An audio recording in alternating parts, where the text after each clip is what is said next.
안녕하세요. 오늘은 2025년 12월 15일 월요일 로마서 7장 읽을 차례입니다. 먼저 한글 성경입니다. 로마서 7장 혼인관계로 비유한 율법과 죄. 형제들아, 내가 법 아는 자들에게 말하노니 너희는 그 법이 사람이 살 동안만 그를 주관하는 줄 알지 못하느냐. 남편 있는 여인이 그 남편 생전에는 법으로 그에게 매인 바 되나 만일 그 남편이 죽으면 남편의 법에서 벗어나느니라.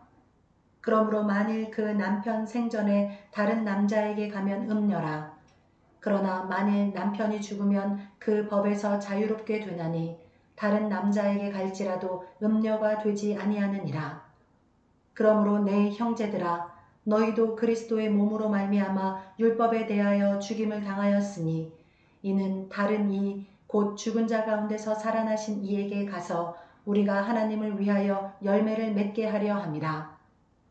우리가 육신에 있을 때에는 율법으로 말미암는 죄의 정욕이 우리 지체 중에 역사하여 우리로 사망을 위하여 열매를 맺게 하였더니 이제는 우리가 얽매였던 것에 대하여 죽었으므로 율법에서 벗어났으니 이러므로 우리가 영의 새로운 것으로 섬길 것이요 율법 조문에 묵은 것으로 아니할지니라. 그런즉 우리가 무슨 말을 하리요? 율법이 죄냐? 그럴 수 없느니라. 율법으로 말미암지 않고는 내가 죄를 알지 못하였으니 곧 율법이 탐내지 말라 하지 아니하였더라면 내가 탐심을 알지 못하였으리라. 그러나 죄가 기회를 타서 계명으로 말미암아 내 속에서 온갖 탐심을 이루었나니 이는 율법이 없으면 죄가 죽은 것임이라. 전에 율법을 깨닫지 못했을 때에는 내가 살았더니 계명이 이름에 죄는 살아나고 나는 죽었도다. 생명에 이르게 할 그 계명이 내게 대하여 도리어 사망에 이르게 하는 것이 되었도다. 죄가 기회를 타서 계명으로 말미암아 나를 속이고 그것으로 나를 죽였는지라. 이로 보건대 율법은 거룩하고 계명도 거룩하고 의로우며 선하도다. 그런즉 선한 것이 내게 사망이 되었느냐? 그럴 수 없느니라. 오직 죄가 죄로 드러나기 위하여 선한 그것으로 말미암아 나를 죽게 만들었으니 이는 계명으로 말미암아 죄로 심히 죄 되게 하려 함이라. 우리가 율법은 신령한 줄 알거니와 나는 육신에 속하여 죄 아래에 팔렸도다. 내가 행하는 것을 내가 알지 못하노니 곧 내가 원하는 것은 행하지 아니하고 도리어 미워하는 것을 행함이라. 만일 내가 원하지 아니하는 그것을 행하면 내가 이로써 율법이 선한 것을 시인하노니 이제는 그것을 행하는 자가 내가 아니요 내 속에 거하는 죄니라. 내 속 곧 내 육신에 선한 것이 거하지 아니하는 줄을 아노니 원함은 내게 있으나 선을 행하는 것은 없노라. 내가 원하는 바 선은 행하지 아니하고 도리어 원하지 아니하는 바 악을 행하는도다.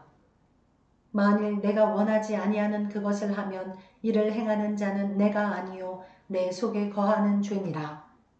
그러므로 내가 한 법을 깨달았노니 곧 선을 행하기 원하는 나에게 악이 함께 있는 것이로다. 내 속 사람으로는 하나님의 법을 즐거워하되 내 지체 속에서 한 다른 법이 내 마음의 법과 싸워 내 지체 속에 있는 죄의 법으로 나를 사로잡는 것을 보는도다. 오호라, 나는 곤고한 사람이로다. 이 사망의 몸에서 누가 나를 건져내랴. 우리 주 예수 그리스도로 말미암아 하나님께 감사하리로다. 그런즉 내 자신이 마음으로는 하나님의 법을 육신으로는 죄의 법을 섬기노라. 아멘.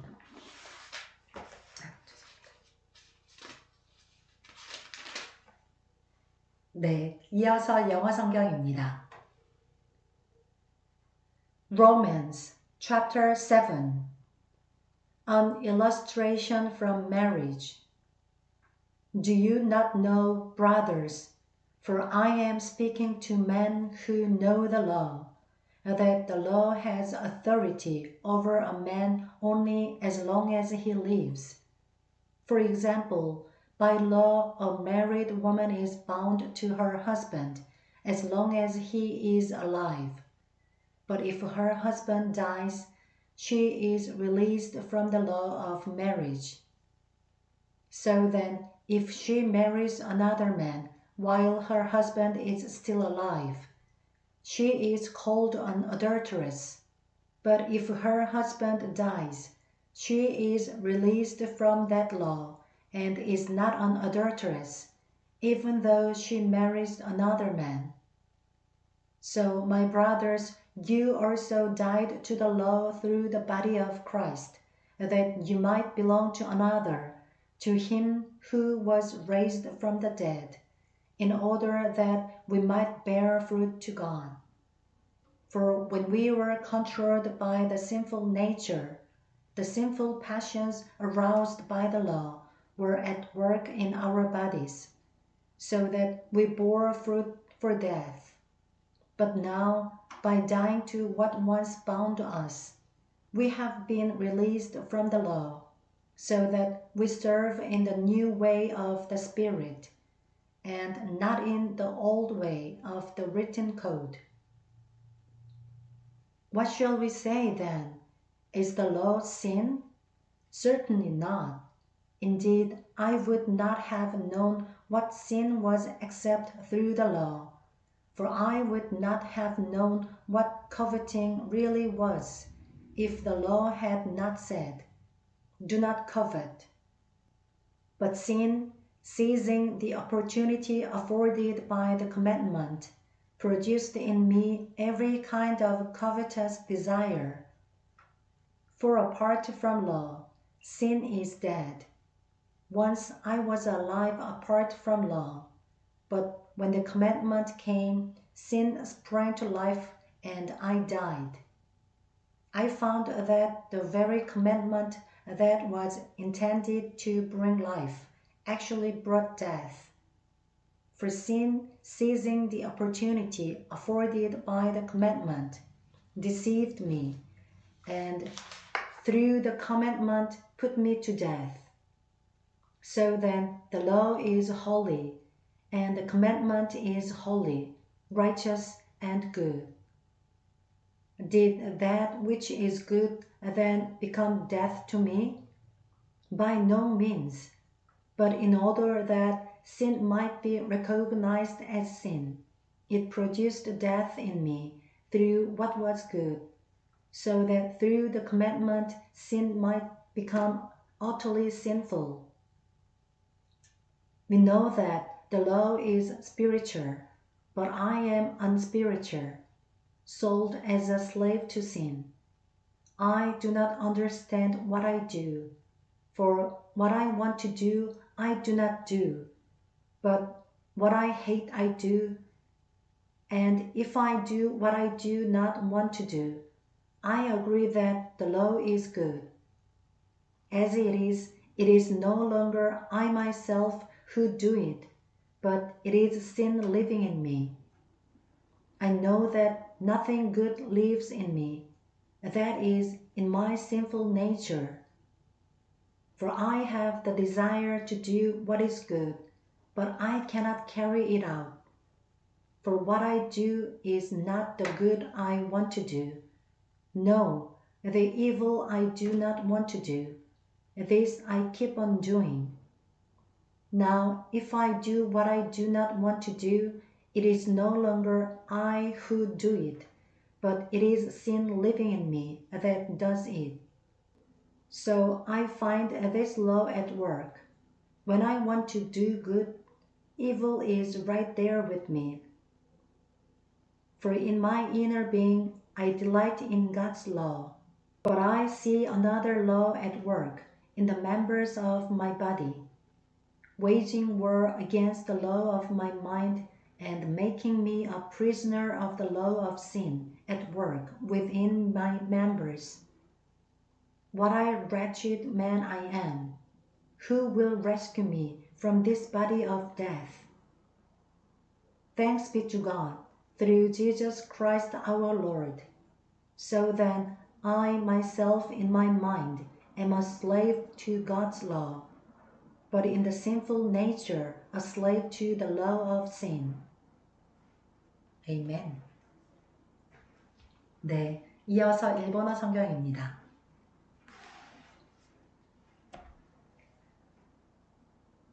로마人への手紙第7章。それとも兄弟たち、あなた方は知らないのですか？私は律法を知っている人たちに話しています。律法が人を支配するのは、その人が生きている期間だけです。結婚している女は、夫が生きている間は、律法によって夫に結ばれています。しかし、夫が死んだら、自分を夫に結びつけていた律法から解かれます。したがって、夫が生きている間に他の男のものとなれば、姦淫の女と呼ばれますが、夫が死んだら律法から自由になるので、他の男のものとなっても姦淫の女とはなりません。ですから、私の兄弟たちよ、あなた方もキリストの体を通して律法に対して死んでいるのです。それはあなた方が他の方、すなわち死者の中からよみがえった方のものとなり、こうして私たちが神のために実を結ぶようになるためです。私たちが肉にあったときは、律法によって目覚めた罪の欲情が私たちの体の中に働いて、死のために実を結びました。しかし今は私たちは自分を縛っていた律法に死んだので、律法から解かれました。その結果、古い文字にはよらず、新しい御霊によって使えているのです。それではどのように言うべきでしょうか？律法は罪なのでしょうか？決してそんなことはありません。むしろ律法によらなければ、私は罪を知ることはなかったでしょう。実際、律法が隣人のものを欲してはならないと言わなければ、私は欲望を知らなかったでしょう。しかし、罪は戒めによって機会を捉え、私のうちにあらゆる欲望を引き起こしました。律法がなければ罪は死んだものです。私はかつて律法なしに生きていましたが、戒めが来たとき、罪は生き、私は死にました。それで命に導くはずの戒めが死に導くものであると分かりました。罪は戒めによって機会を捉え、私を欺き、戒めによって私を殺したのです。ですから、律法は聖なるものです。また、戒めも聖なるものであり、正しく、また良いものです。それでは、この良いものが私に死をもたらしたのでしょうか？決してそんなことはありません。むしろ罪がそれをもたらしたのです。罪はこの良いもので私に死をもたらすことによって罪として明らかにされました。罪は戒めによって限りなく罪深いものとなりました。私たちは律法が霊的なものであることを知っています。しかし私は肉的なものであり、売り渡されて罪のもとにあるものです。私には自分の知っていることがわかりません。自分がしたいと願うことはせずに、むしろ自分が憎んでいることを行っているからです。自分のしたくないことを行っているなら、私は律法に同意し、それを良いものと認めていることになります。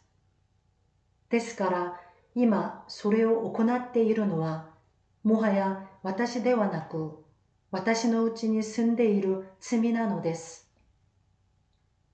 私は自分のうちに、すなわち自分の肉のうちに善が住んでいないことを知っています。私には良いことをしたいという願いがいつもあるのに、実行できないからです。私はしたいと願う善を行わないで、したくない悪を行っています。私が自分でしたくないことをしているなら、それを行っているのは、もはや私ではなく、私のうちに住んでいる罪です。そういうわけで、善を行いたいと願っているその私に、悪が存在するという権利を私は見出します。私は内なる人としては神の律法を喜んでいますが、私の体には異なる律法があって、それが私の心の律法に対して戦いを挑み、私を体にある罪の律法のうちに虜にしていることがわかるのです。私は本当に惨めな人間です。